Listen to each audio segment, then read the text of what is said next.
नमस्कार मित्रों, good evening. BPSC अध्यक्ष महोदय ने कल देर रात को ट्वीट के माध्यम से छात्रों को एक सूचना उपलब्ध करवा दिया है कि आगामी बीपीएससी संयुक्त प्रतियोगिता परीक्षा किस महीने में किस तिथि को संपन्न किया जाएगा। तो इस सूचना को अगर बात करें तो 70वीं बीपीएससी प्रारंभिक परीक्षा 30 सितंबर को संपन्न किया जाएगा, यानी 30 सितंबर 2024 को 70वीं बीपीएससी का प्रारंभिक परीक्षा संपन्न होगा। और 70वीं बीपीएससी का मुख्य परीक्षा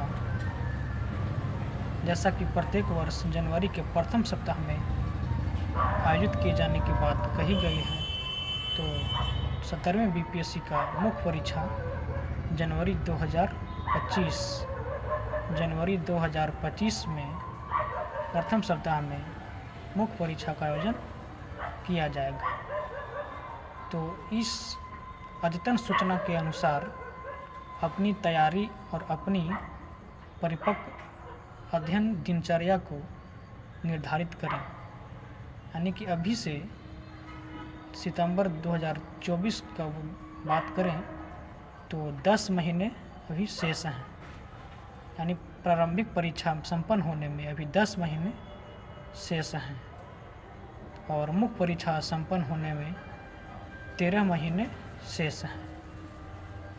मुख्य परीक्षा संपन्न किए जाने में 13 महीने शेष हैं। तो अभी से प्रारंभिक परीक्षा सह मुख्य परीक्षा का समन्वय बनाते हुए एकीकृत तैयारी करें। एकीकृत तैयारी का यह फायदा होगा कि आपको मुख्य परीक्षा में बेहतर अंक, बेहतर उत्तर लेखन कौशल का विकास होगा, तो मुख्य परीक्षा में आपको ज़्यादा अंक प्राप्त होंगे और आपके पद वरीयता के अनुसार आपको पद आवंटित किया जा सकता है। तो मुख्य परीक्षा पर फोकस करते हुए आगे बढ़ें। तो अभी प्रारंभिक परीक्षा और मुख्य परीक्षा दोनों को लेकर चलें। अभी 80% मुख्य परीक्षा को फोकस करें, केंद्रित करें और 20% प्रारंभिक परीक्षा को भी केंद्रित करें, फोकस करें। अर्थात 80:20 का आप शेड्यूल बना सकते हैं। मुख्य परीक्षा 80%, मुख्य परीक्षा 80% और प्रारंभिक परीक्षा 20%। इस रेशियो पर, इस अनुपात पर अगर आप काम करेंगे तो आपका तैयारी बेहतर होगा, परिपक्व होगा, गुणवत्तापूर्ण होगा। तो अभी समान अध्ययन के प्रथम पत्र, समान अध्ययन के द्वितीय पत्र के तीन टॉपिक जो होते हैं, यानी 6 टॉपिक जो हैं प्रथम पत्र में, समान अध्ययन प्रथम पत्र में 3 टॉपिक्स 3 खंड, समान अध्ययन द्वितीय पत्र में 3 खंड, यानी 6 खंड से प्रश्न पूछे जाते हैं। तो आप 6 खंड को अच्छे तरीके से तैयार करें, उत्तर लेखन भी करें और संक्षिप्त नोट्स भी तैयार कर लें, क्योंकि संक्षिप्त नोट्स अगर आपके पास उपलब्ध रहेगा तो मुख्य परीक्षा के 15 दिन पहले, 20 दिन पहले आपको रिवीजन करने में आसानी होगी, सहूलियत होगी। तो संक्षिप्त नोट्स भी तैयार करते चलें और इस अनुसार अपना तैयारी को बढ़ाएं। तो निष्कर्ष यह है कि 80% मुख्य परीक्षा पर फोकस करें और 20% प्रारंभिक परीक्षा पर फोकस करें। और तैयारी में आप जैसा कि 69वीं बीपीएससी प्रारंभिक परीक्षा में देखे होंगे कि मानक और स्तर, प्रवृत्ति में बदलाव हुआ है।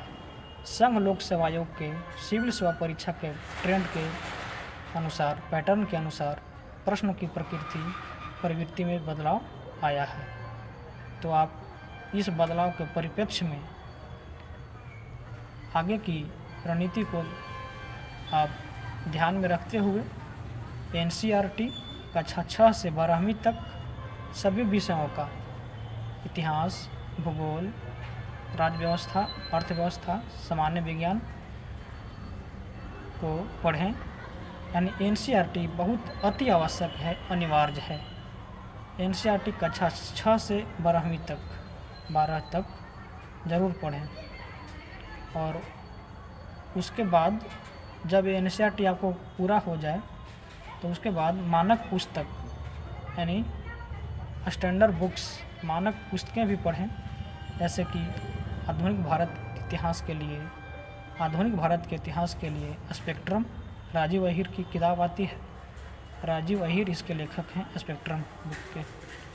और लक्ष्मीकांत राज्य व्यवस्था यानी भारतीय राज्य व्यवस्था के लिए एम लक्ष्मीकांत को पढ़ें। इसी तरीके से अलग अलग खंडों के लिए अलग अलग पुस्तकें आती हैं।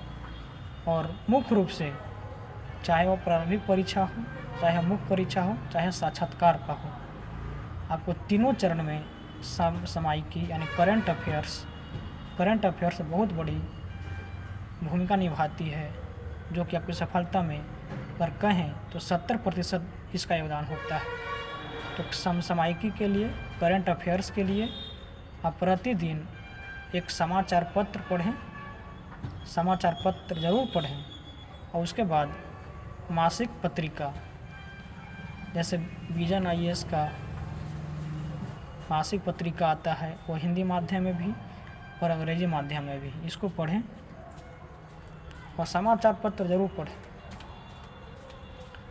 इससे आपको मुख्य परीक्षा में लेखन कला का गुणवत्तापूर्ण लेखन कला बढ़ेगा, समझ विकसित होगा और किसी भी टॉपिक पर, विवादित मुद्दे पर आपका अलग राय बदलेगा।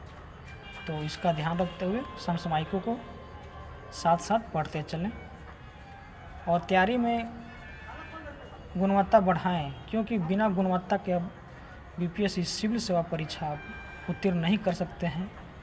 आप बिहार सरकार की अधिकारी श्रेणी में शामिल नहीं हो सकते हैं। तो अपनी तैयारी को गुणवत्तापूर्ण बनाने के लिए मानकता का ध्यान रखें, स्टैंडर्ड को ध्यान रखें। धन्यवाद।